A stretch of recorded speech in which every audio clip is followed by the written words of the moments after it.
If one specific rock vanished from the global supply chain, crop yields could crash fast. Enough to turn dinner into a global emergency. Modern farming runs on chemistry, and phosphorus is the one input you cannot synthesize, substitute, or skip. It is the bottleneck element behind roughly half of the world's harvest. So what happens when the mines that supply it start running out of the good stuff? A field in Illinois. Rows of corn, green and straight, but not as tall as last year. The farmer leans on his truck and runs the numbers in his head. He remembers when the price of DAP jumped 40% in 2022, and he had to cut the fertilizer bill by half. His corn yield dropped 12%, and he is still paying off the loan. That is not a theoretical crisis. That is a 12% drop in grain. Less feed for cattle, less corn syrup for soda, less starch in the bread aisle. It is not just corn. Wheat, rice, soybeans, potatoes, even the lettuce in a drive-through salad. Almost everything that fills a grocery cart depends on phosphorus. The link is invisible until the bill arrives. When fertilizer prices spike, farmers cut back. The field pays in yield, and the loss does not stop at the farm gate. Lower harvests mean tighter supplies. Grocery prices tick upward. Food banks see longer lines. The cost of a dozen eggs, a loaf of bread, a box of cereal. Each one quietly absorbs the shock from a distant mine. A USDA field survey found that having phosphorus fertilizer cut yields by 12%, even with good weather. There is no easy fix. Phosphorus is not a preference. It is biology's law. Skip it and the plant stalls. No phosphorus, no growth. This is not a countdown to zero. It is a countdown to expensive. The next time you see a price jump on pasta or chicken, remember the real story starts far from the checkout lane, in the rock beneath another continent's soil. Nitrogen, phosphorus, potassium. Every bag of fertilizer spells it out. NPK. But only one of these letters is truly irreplaceable. Nitrogen fills the air all around us. Plants can't use it directly, but with enough energy and chemistry, we can pull it down and turn it into fertilizer. Potassium comes from deep salt beds, mined and shipped from a dozen countries. If one source runs dry, another can fill the gap. Phosphorus is different. There is no machine, no clever chemistry that can make phosphorus out of thin air or swap it for something else. The element is locked inside ancient rocks, built up over millions of years, and once it's mined and spread on fields, there is no shortcut to get it back. This is why scientists call phosphorus the bottleneck element. The bottleneck isn't just a metaphor, it's a hard stop in biology. Every cell, from a blade of grass to the neurons firing in your brain, relies on phosphorus to do its most basic work. It forms the backbone of DNA, holding the genetic code together. It sits at the heart of ATP, the molecule that stores and spends energy in every living thing. No phosphorus, no growth. No substitute, no workaround. If you picture the NPK triad as three pillars holding up the world's food supply, phosphorus is the narrowest, most fragile one. Lose it, and the whole structure tilts. That is why the story of cheap food is really the story of a rock that can't be made, only mined, and whose supply is fixed by geology, not ingenuity. When the bottleneck tightens, it isn't just science. It's the price of dinner, the yield in the field, and the stability of the shelf at the grocery store. Some numbers do not need exaggeration. The United States Geological Survey estimates that about 70% of all known phosphate rock reserves sit in Morocco and the disputed territory of Western Sahara, not half, not most. Nearly 3/4 of the world's future fertilizer is locked beneath one patch of North African desert. For comparison, Saudi Arabia holds just over 15% of proven oil reserves. The scale is not subtle, it is a monopoly. The rest of the world, from Iowa corn to Chinese rice, is tethered to a single mineral supply chain that runs through a handful of mines, rail lines, and ports along the Atlantic. A United States commodity analyst put it plainly, phosphate is more concentrated than oil. If Morocco sneezes, world food prices catch a cold. Moroccan ore is prized for its high phosphorus content and relatively low contamination, making it cheap to process and ship. But the concentration brings risk. Any disruption, political, logistical, or environmental, can ripple across continents.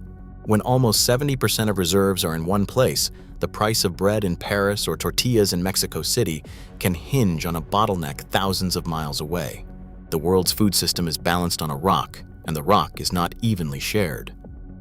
The countdown to expensive doesn't begin at the cash register. It starts in the rock itself. 3 decades ago, the richest Moroccan mines pulled up phosphate rock with more than 30% P2O5. Today, new mines often yield less than 20%. That means every ton of fertilizer now demands more digging, more crushing, more acid, and more electricity for every ounce of phosphorus extracted. Lower-grade ore doesn't just drive up the energy bill, it multiplies the waste. For every truckload of finished fertilizer, there's a growing mountain of leftover rock and chemical byproduct, waiting for somewhere to go. This slow slide in ore quality is the hidden clock behind fertilizer price shocks. In 2008, when global grain prices spiked, the price of phosphate fertilizer shot up 3-fold in less than a year. Every percentage point drop in ore grade makes the next spike more likely. As the best rock disappears, the system leans harder on what's left, lower quality, higher cost, and more volatile. This isn't a countdown to zero, it's a countdown to expensive, and the numbers are ticking down in the mine long before they show up on the grocery bill. Every ton of fertilizer pulled from the earth leaves behind a legacy that does not fit in a shipping container.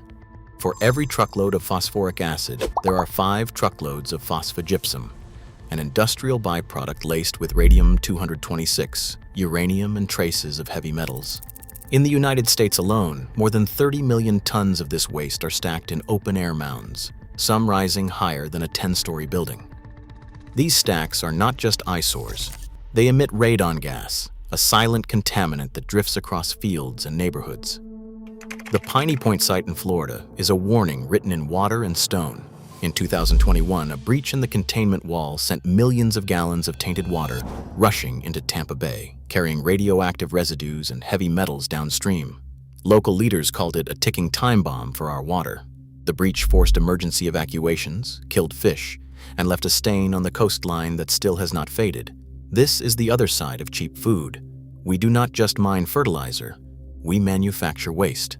And every year, as ore quality drops, the mountains of byproduct grow taller, waiting for the next storm, the next leak, the next community caught downwind. Spring rain sweeps over the Midwest, carrying fertilizer from fields into the Mississippi River.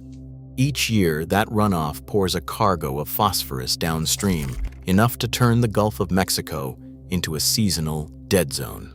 By July, an area the size of Connecticut loses its oxygen. Fish and shrimp swim for their lives or suffocate in place. Scientists call it a textbook case of eutrophication.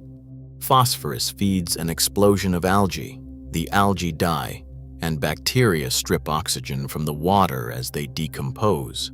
The result is a chain reaction. Fertilizer meant for crops ends up fueling a collapse in the sea. As one researcher put it, we are moving nutrients from land to water and turning harvest into hazard. The price of cheap food is measured not just at the checkout, but in the silence where life used to be. In a basement lab beneath Washington, D.C., wastewater engineers coax phosphorus out of sewage grain by grain. The Blue Plains pilot plant recovers about 6 tons of phosphorus per year, crystallizing it as struvite, a slow-release fertilizer. Watching struvite crystals grow in the clarifier is like seeing a miniature mountain of food being forged from sewage, the lead engineer says, half proud, half amazed. The economics are real, a 5-year payback, driven by avoided pipe clogs and fertilizer sales. But even at full scale, these systems recover only a fraction of what farms need. Recycling works, but it is a patch, not a replacement. The bottleneck stays tight. Cheap phosphorus is the hidden switch behind cheap food. When that switch flips, grocery bills don't just rise. They lurch. The laws of chemistry don't negotiate, and the rock beneath Morocco won't last forever at bargain rates. The next time prices spike at the checkout, remember, we probably won't run out of phosphorus soon, but we can run out of cheap phosphorus. And when inputs get expensive, food follows. Phosphorus isn't a preference, It's biology's law. No phosphorus, no growth. USGS estimates around 70% of proven reserves lie in Morocco and Western Sahara. We probably won't run out soon, but we can run out of cheap, easy phosphorus. And when inputs get expensive, food follows. Stay curious.